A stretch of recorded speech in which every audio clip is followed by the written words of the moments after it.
बोलो सियावर रामचंद्र की जय, सीता माँ की जय, हनुमान जी की जय।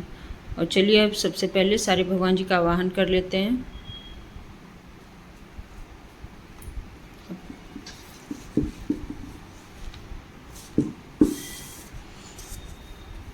पिछले वीडियो में मैं यहाँ तक पढ़ी हूँ, अब मेरे को इस दोहे से स्टार्ट करना है, तो चलिए शुरुआत करते हैं।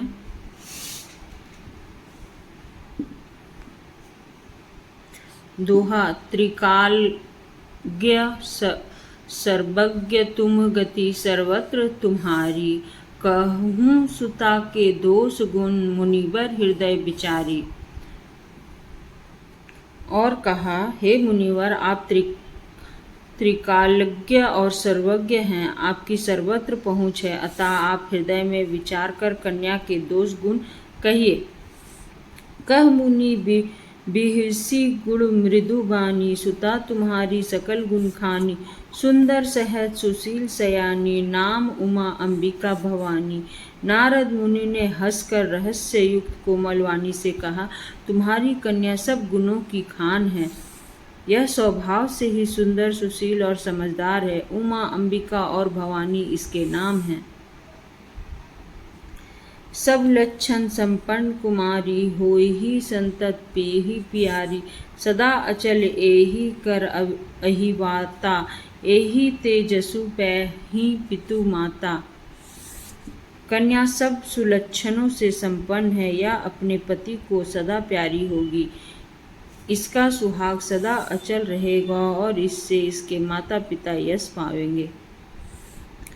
होई पूज्य सकल जग माही, एही सेवत कछु दुर्लभ नाही, एही कर नामु सुमिरी संसारा, त्रे चढ़ी ही प्रतिव्रत असी धारा। यह सारे जगत में पूज्य होगी और इसकी सेवा करने से कुछ भी दुर्लभ नहीं होगा। संसार में स्त्रियां इसका नाम स्मरण करके पतिव्रत रूपी तलवार की धार पर चढ़ जाएंगी। शैल सुलक्षण सुता तुम्हारी, सुनहूं जे अब अवगुण दुचारी, अगुण अमान मातु पितु हीना, उदासीन सब संशय छीना।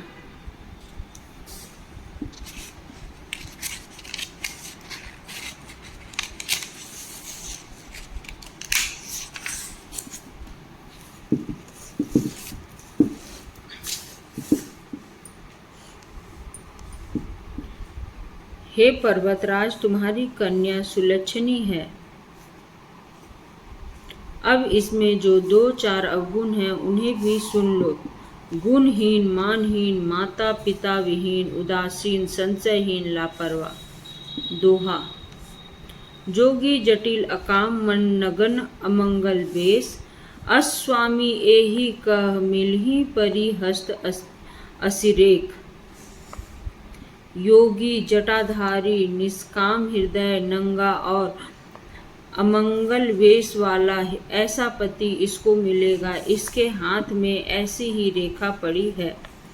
सुनी मुनि गिरा सत्य जिह जानी, दुख दंपति ही उमा हर्षानी, नारद हूँ यह भेदु न जाना, दशा एक समुझब बिलगाना। नारद मुनि की वाणी सुनकर और उसको हृदय में सत्य जानकर पति पत्नी हिमवान और मैना को दुख हुआ और पार्वती जी प्रसन्न हुई। नारद जी ने भी इस रहस्य को नहीं जाना, क्योंकि सबकी बाहरी दशा एक सी होने पर भी भीतरी समझ भिन्न भिन्न थी। सकल सखी गिरिजा गिरी मैना, पुलक शरीर भरे जल नैना, होई न मृषा देव ऋषि भाषा, उमा सो बंचु हृदय धरी राखा। सारी सखियां पार्वती, पर्वतराज, हिमवान और मैना सभी के शरीर पुलकित थे और सभी के नेत्रों में जल भरा था। देवर्षि के वचन असत्य नहीं हो सकते, यह विचार कर पार्वती ने उन वचनों को हृदय में धारण कर लिया। उपजेव शिव पद कमल स्नेहु, मिलन कठिन मन भा संदेहु जानी कु अवसरु प्रीति दुराई सखी उछंग बैठी पुनि जाई। उन्हें शिव जी के चरण कमलों में स्नेह उत्पन्न हो गया, परंतु मन में यह संदेह हुआ कि उनका मिलना कठिन है। अवसर ठीक ना जानकर उमा ने अपने प्रेम को छुपा लिया और फिर से सखी की गोद में जाकर बैठ गई। झूठी ना होई देव ऋषि बानी, सोची दंपत्ति सखी सयानी। उर धरी धीर कही गिरिराऊ, कहूँ नाथ का करे उपाऊ।